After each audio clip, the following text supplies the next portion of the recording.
Саламатсыздар ма оқушылар? Саламатсыздар. Отыра қойып. Бүгін сабақта кім жоқ? Кезекші? Жарайды. Ал оқушылар, сабағымызды бастамас бұрын бірінші топқа бөлініп аламыз. Орындарыңызда тұрамыз деген. 1, 2, 3 сандар әдісі арқылы топқа бөлінеміз. Бастаймыз. Жансая? 2, 3, 1, 2, 3, 1. Арай? 2. Сезім? 3. Жас? 1. Ал біріншілер бірінші топқа, екіншілер екінші топқа, үшіншілер үшінші топқа. Ал жақсы, онда балалар үй тапсырмасы ретінде өткен тақырыпты қайталауды берді ме? Егер мына слайдта көрсетілген сұрақтарға жауап беретін боламыз. Бірінші сұрақ, координаталық жазықтық дегенімізге кім жауап береді? Координаталық жүйесі бар жазықтықты координаталық жазықтық дейміз. Өте жақсы, отыра ғой. Екінші сұраққа кім жауап береді? Абсцисса дегеніміз көлденеңнен самай координаталық түсуді абсцисса дейміз, немесе ол экспертиза. Өте жақсы. Келесі үшінші сұраққа Арай. Тігінен салынған координаталық түсуді координата деп атаймыз. Өте жақсы. Келесі сұраққа кім жауап береді? Жансу. Бағытталған кесіндіні вектор деп айтамыз. Өте жақсы, отыра ғой. Келесі сұрақ, текшенің неше қыры бар? Кім жауап береді? Өте жақсы. Келесі неше төбесі бар? Өте жақсы. Үй тапсырмасын қайталап болса, бүгінгі күнді жазып, жаңа тақырыпты жазамыз. Дәптерлерімізді ашамыз, барлығымыз жазамыз. Кеттік. Статистикалық мәліметтер және олардың сипаттамалары.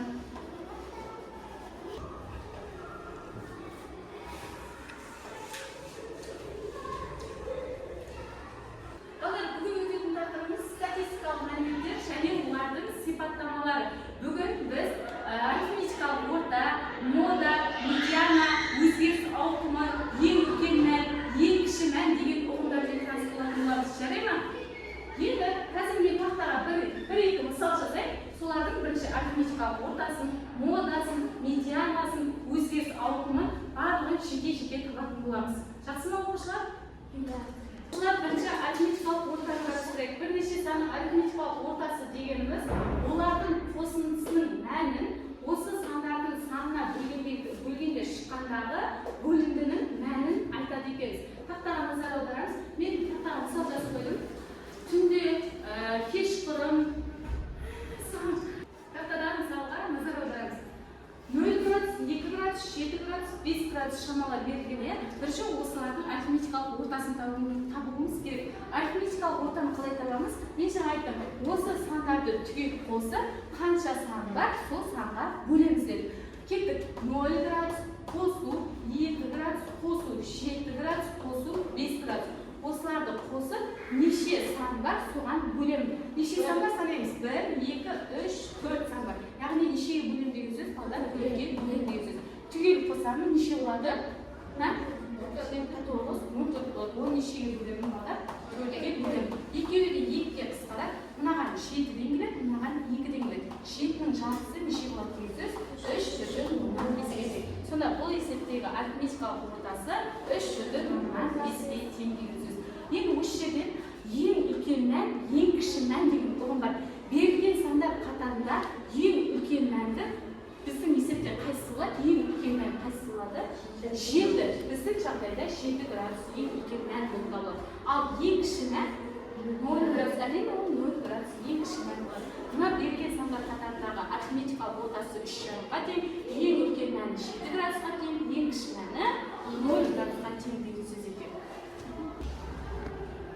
Сосын балдар, сіздерге жаңа мода деген ұғым айттым, медиана деген ұғымды айттым. Енді солармен танысамыз. Осы жердегі сіздердің жастарыңызды мен тақтаға жазып қойдым. Біреулеріңіз 12 жаста, 13 жаста, 12 жаста, 13, 11, 12, 13 жастағы оқушыларсыздар.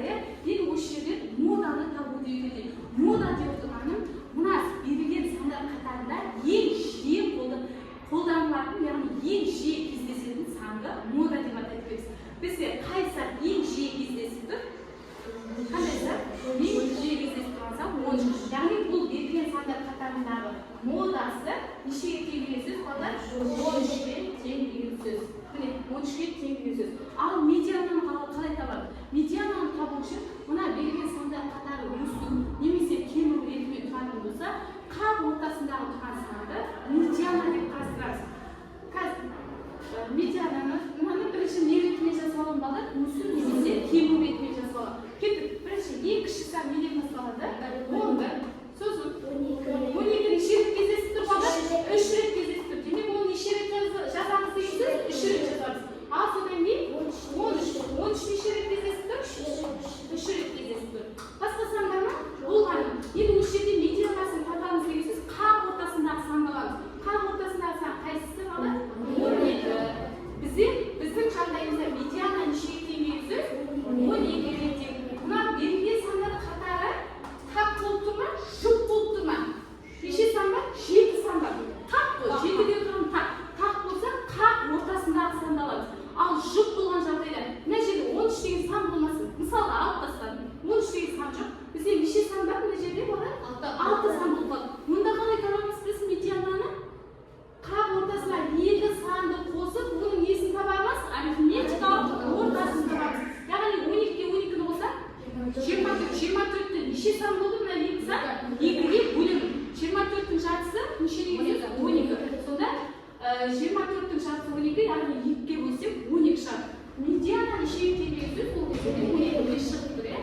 Осылай таба береміз. Ал енді оқушылар есепке шартқа сәйкес топтық жұмыс 1169-ші есептен бастап шығарамыз. Әр шығарған оқушыға, яғни топқа 3 ұпайдан беріледі. Кім бірінші жылдам шығарады, қай топ жылдам шығарады, соған 3 ұпайдан беріледі. Кеттік, жазамыз сәттерімізге 1169. Қайсысы топтан шығарасы оқушыға? Кім шығады болды? Қарай, келеді.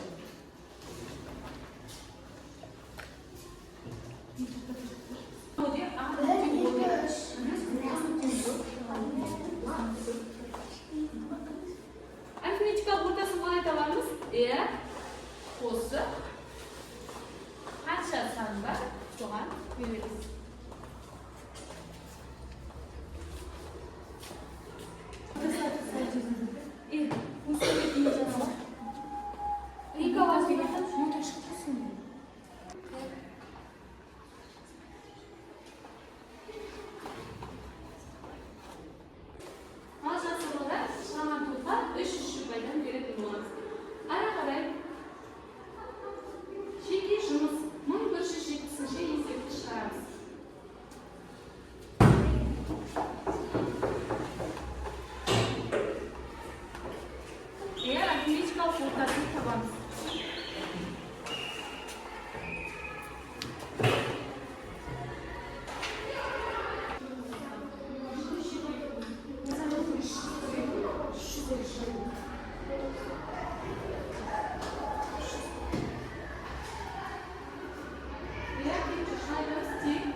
Егер ол өсу ретінде жазғанда тақ болатын болса, берілген сандар қатары қақ ортасындағы санды аламыз. Ал егер берілген сандар қатары жұп болатын болса, ортасындағы екі санды қосып, нені табамыз? Арифметикалық ортасын табамыз.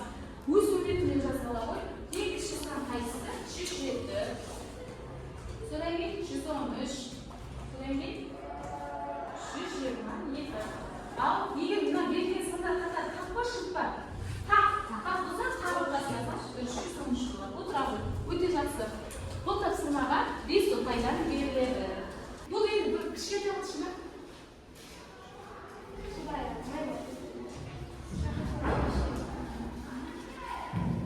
алар енді келесі кезең біз сергіту мақсатында морской бой яғни теңіз соғысы деген әдісті алып келдік қазір сіздерге мынандай парақшаларды таратып шығатын болады таныс боласыздар 3 топқа таратамын қараймыз танысамыз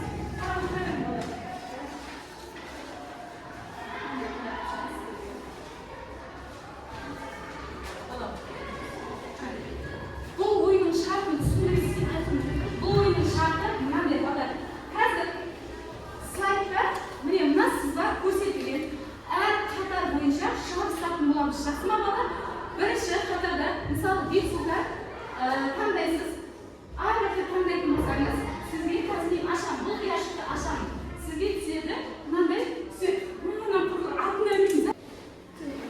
мына ойынның шартын түсіндіре кетейін балалар қысқаша мысалы бетсулдан бірінші қатарда сіз таңдайсыз сізге келсе біреуін таңдайыншы атын таңдайсыз атын таңдайсыз сізге бомба түсті яғни мына жерде екінші неден қағазда сіздерге таратылған екінші қағазда көрсетілген яғни бомба түсетін болса неше ұпай алдыңыз минус 1 ұпай алдыңыз яғни минусқа түсіп кеттіңіз басқаша тағы мына жерде бос шетіне таңдап сізге кітап түсетін болса неше ұпай алдыңыз деген сөз плюс 6 ұпай алдыңыз деген сөз яғни бір оқушының командадан бір топ басшысын сайлап аласыздар әрқайсыңыз өте қызықты ойын жазып алып отырасыздар сосын соңында барлық жинаған ұпайларыңыз қосылып сіздерге ол плюс жетістік болып табылады жақсы ма ал кеттік бастаймыз кеттік мына жерде өздеріңізге кез келген бір нені таңдайсыз ұяшында содан кейін барып мына жақтан көрсетемін егер гамбургер түсетін болса плюс 3 ұпай деген сөзді білдіреді мына чектерге жазып отырыңыздар балдар қосып отырасыздар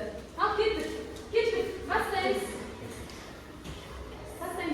ал кеттік бірінші қатар бастаймыз бірінші топ қайсысын таңдайсыздар қайсы қатар F5 қажет 6-шы қатар шаман бомба түсті бомба деп тұрған неше ұпай білдіреді бомба минус 1 жазып отыр назерке жазып отыр минус 1 кеттік минус 1 сізден кейін қосу қоясың назерке жазма дәл қосасың ары қарай екінші топ қайсысын таңдайсыз не жетті мама жетті мама кітап түсті неше ұпай 6 ұпай жазып отырыңыз 6 қосу қойып отырасыздар келесі кеттік тезіңізді жазамыз үшінші қатар не жетті қай қатар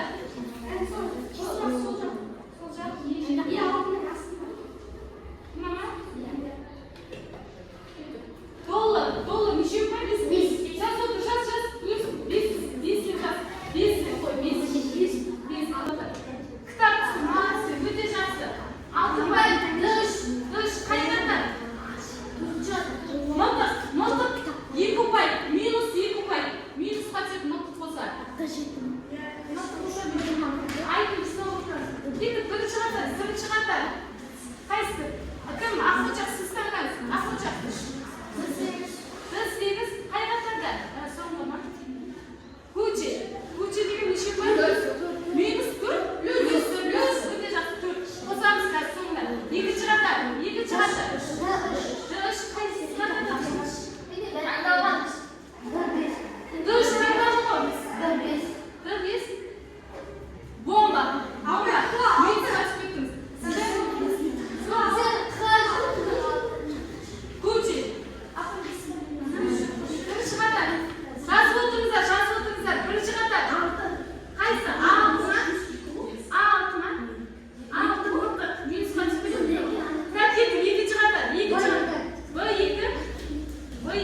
18, яғни бірінші топ, екінші топтың жинаған ұпайлары 22, үшінші топты 18. Бір мен үшінші топ бірдей жинаған екен, жеңімпаз бізде қайтып екінші топ 22 ұпай жинаған. Ал оларға бір ұпайдан беріледі. Егер